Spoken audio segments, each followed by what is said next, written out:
Bismillahirrahmanirrahim. Assalamualaikum warahmatullahi wabarakatuh. Alhamdulillahilladzi an'amana 'alaina bi ni'matil iman wal islam walladzi anzala sakinata fi qulubil mu'minin liyazdadu imanan ma'a imanihim. Asyhadu an la ilaha illallah wahdahu la syarika lah wa asyhadu anna Muhammadan abduhu wa rasuluhu la nabiyya ba'da. Allahumma fa'na bima 'allamtana wa 'allimna ma yanfa'una wa zidna ilman. Allahumma inna na'udzubika min ilmin la yanfa' wa min qalbin la yakhsha' wa min nafsin la tasba' wa min du'ain la yusma' amin ya rabbal alamin. Ahibbati fillah rahimallahu tabaraka wa ta'ala. Alhamdulillah. Rasa syukur pertama kali kita ucapkan atas semua nikmat dan karunia yang Allah titipkan kepada kita. Maka nikmat-nikmat tersebut kita laksanakan, kita gunakan dan kita nikmati. Dan semua nikmat tersebut tak berbayar sedikit pun, alias cuma-cuma. Inilah karunia yang sangat luar biasa atas semua pencapaian yang Allah berikan kepada kita. Namun bayaran atas semua nikmat tersebut adalah ketakwaan kita. Kemudian salawat dan salam kita hadiahkan buat junjungan alam Nabi besar Muhammad sallallahu alaihi wasallam. Innallaha malaikatahu yusalluna 'alan nabi ya ayyuhalladzina amanu sallu alaihi wa sallimu taslima. Maka bukan hanya kita yang berselawat kepada Rasulullah sallallahu alaihi wasallam, tetapi Allah juga berselawat, para malaikat juga berselawat, dan Allah meminta kepada kita orang-orang yang beriman untuk berselawat pada Rasulullah sallallahu alaihi wasallam. Apalagi hari ini masih masuk pada bulan Rabiul Awal, tanggal 23 Rabiul Awal, masih dalam suasana Maulid Nabi. Dalam buku Safiyur Rahman Al-Mubarakfuri menceritakan bahwa para sejarawan bersepakat bahwa lahir Rasulullah sallallahu alaihi wasallam adalah pada bulan Rabiul Awal, meskipun berbeda, ada beberapa tanggal 9 atau 12 Rabiul Awal, namun para sejarawan sepakat Rasulullah lahir pada bulan Rabiul Awal. Ini merupakan keistimewaan bulan Rabiul Awal, dan wafatnya Rasulullah sallallahu alaihi wasallam juga pada bulan Rabiul Awal. Maka konsistensi kita sebagai seorang muslim, sebagai pelanjut risalah perjuangan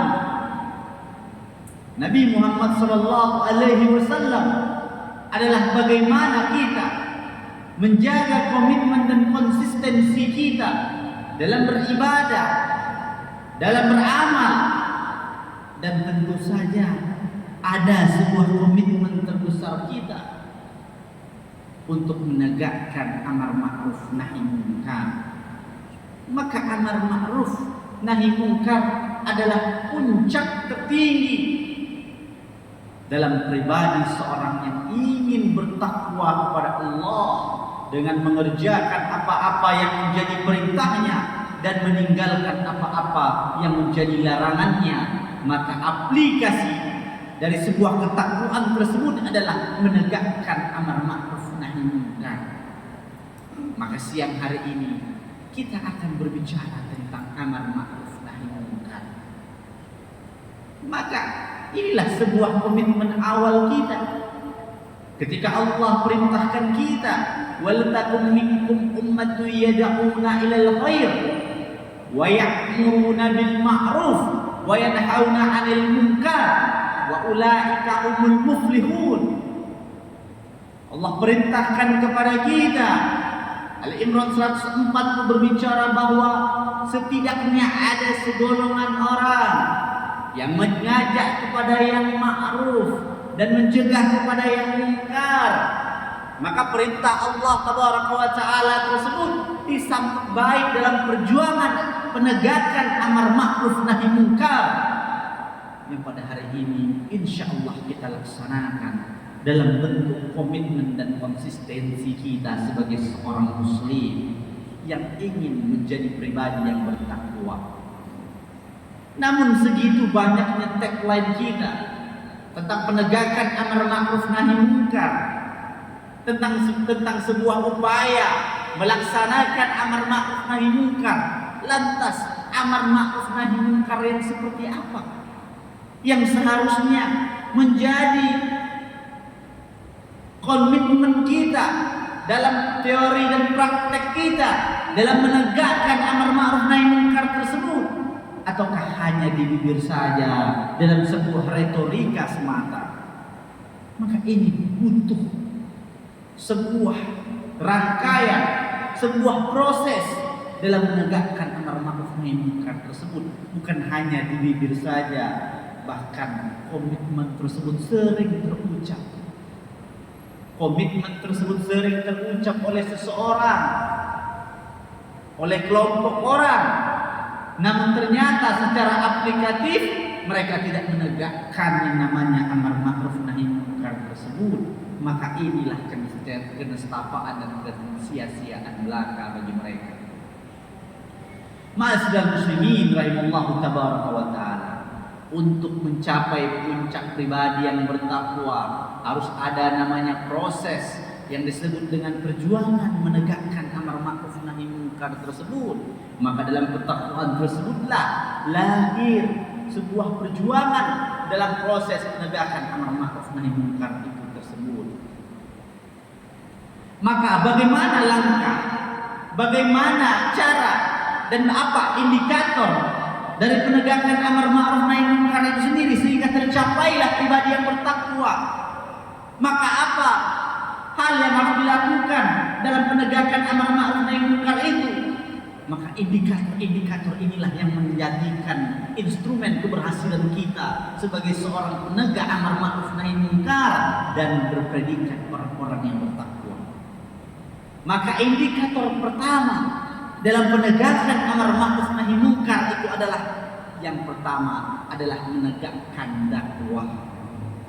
Maka dakwah adalah indikator dasar dalam perjuangan penegakan amar ma'ruf nahi munkar, dan dakwah ini secara praktis dilaksanakan, secara aplikatif dikerjakan, maka dakwahlah indikator yang utama dalam penegakan amar ma'ruf nahi munkar itu sendiri. Maka dakwah di sini adalah mengajak. Diterima atau tidak diterimanya ajakan kita itu adalah urusan Allah Tabaraka wa Ta'ala. Lantas untuk siapa dakwah ini dan kepada siapa mad'unya? Maka da'inya bukanlah ditujukan semata-mata kepada para mubaligh saja. Pendakwahnya bukan hanya kepada ustadz saja. Dakwah itu bukan ditugaskan kepada para ulama saja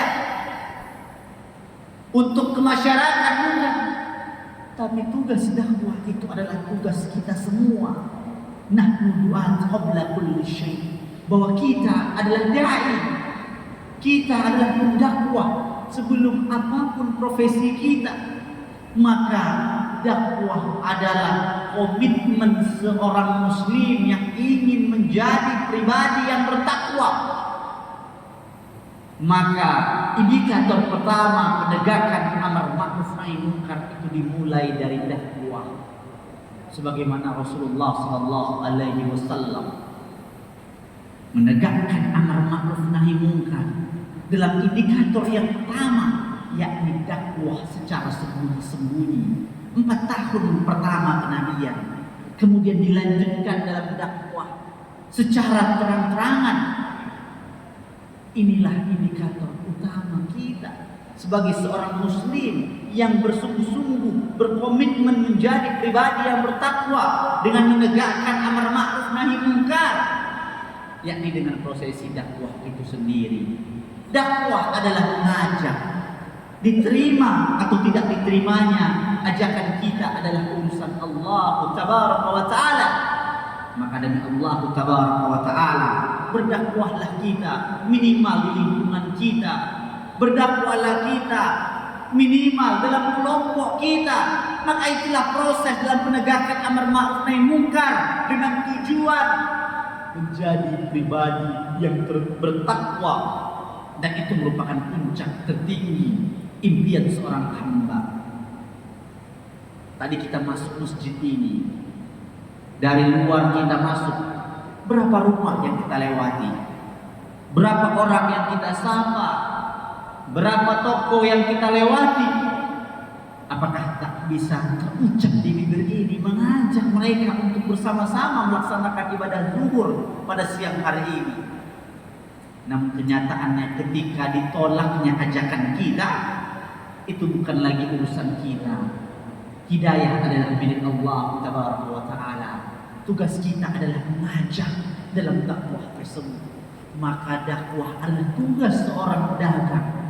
Dakwah adalah tugas seorang ibu rumah tangga. Dakwah adalah tugas seorang pegawai. Maka dakwah adalah tugas seorang pejabat. Maka dakwah adalah tugas kita semua dalam indikator pertama, penegakan amar ma'ruf nahi munkar itu sendiri. Kemudian yang kedua, indikator yang kedua yang ketika dakwah telah kita jalankan, maka ada indikator yang kedua dalam langkah yang kedua, yakni disebut dengan hisbah. Maka penegakan amar ma'ruf nahi munkar dalam indikator yang kedua adalah hisbah. Apa itu hisbah? Hisbah adalah mencegah kemungkaran itu terjadi. Dakwah adalah amar ma'ruf, mengajak kepada yang ma'ruf. Namun hisbah adalah mencegah kemungkaran itu terjadi. Maka peran kita juga, bukan peran siapapun, tapi juga peran kita dalam komitmen kita menegakkan amar ma'ruf nahi munkar menjadi pribadi yang bertakwa adalah juga menjalankan praktek hisbah agar lingkungan kita terhindar dari kemaksiatan. Sangat naif rasanya ketika kita lihat kita sibuk ke masjid, kita sibuk tahajud, namun kita biarkan tetangga kita dalam kemaksiatan, lingkungan kita dibiarkan dalam kemaksiatan. Na'udzubillah.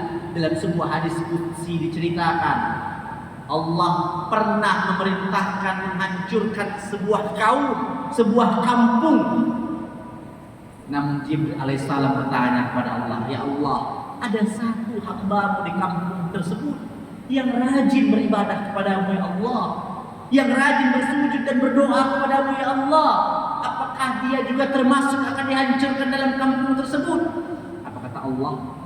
Hancurkan kampung tersebut karena tempatnya maksiat, dan orang pertama yang akan dihancurkan adalah seorang yang ahli ibadah tersebut. Karena dia diamkan ketika kemaksiatan terjadi, dia sibuk berdoa. Ketika kemaksiatan terjadi, dia sibuk berzikir, tak peduli dia tak berani. Maka sejalan dengan hadis Rasulullah sallallahu alaihi wasallam, man ra'a minkum munkaran falyughayyirhu bi yadihi, fa in lam yastati' fa bi lisanihi, wa in lam yastati' fa bi qalbihi, wa dzalika adaful iman. Rasulullah sampaikan, jika melihat kemungkaran cegahlah dengan tangan, tak sanggup mencegah dengan tangan, cegahlah dengan hati, juga dengan lisan, juga tak sanggup, maka cegahlah dengan hati. Maka itulah selemah-lemah iman. Nah, sungguh naif rasanya ketika kita nampak kemaksiatan tapi kita hanya bisa mengelus dada. Maka kata Rasulullah, itulah selemah-lemah iman. Ketika ada kemaksiatan di lingkungan kita, kita hanya bisa mengelus dada. Perjudian, perzinahan, kemudian kemaksiatan yang merajalela, itulah yang menimbulkan bala bencana di negeri ini. Karena diamnya orang-orang alim, orang-orang soleh diam.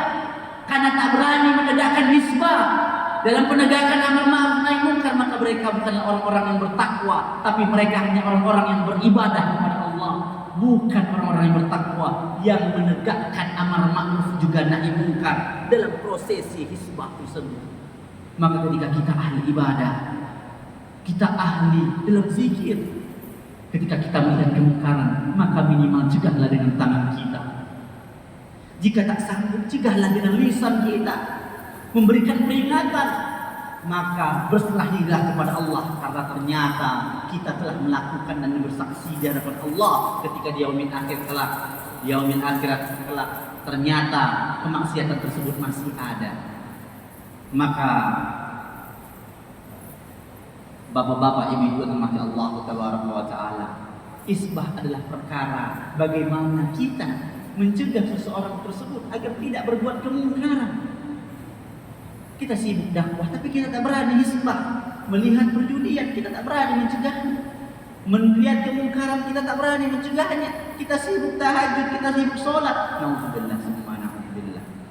Kemudian puncak tertinggi adalah jihad kita, bazlul wasfi, mengeluarkan potensi kita.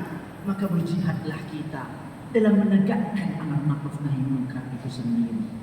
Maka yang pertama adalah dakwah, yang kedua adalah hisbah, dan yang terakhir berjihad kita dalam harta kita, dalam upaya kita, dalam agenda apapun dalam kehidupan kita, dalam profesi kita. Semoga Allah berikan taufik dan hidayah buat kita semua. Wallahu a'lam bishawab. Subhanakallahumma wa bihamdika asyhadu an la ilaha illa anta astaghfiruka wa atubu ilaik. Assalamualaikum warahmatullahi wabarakatuh.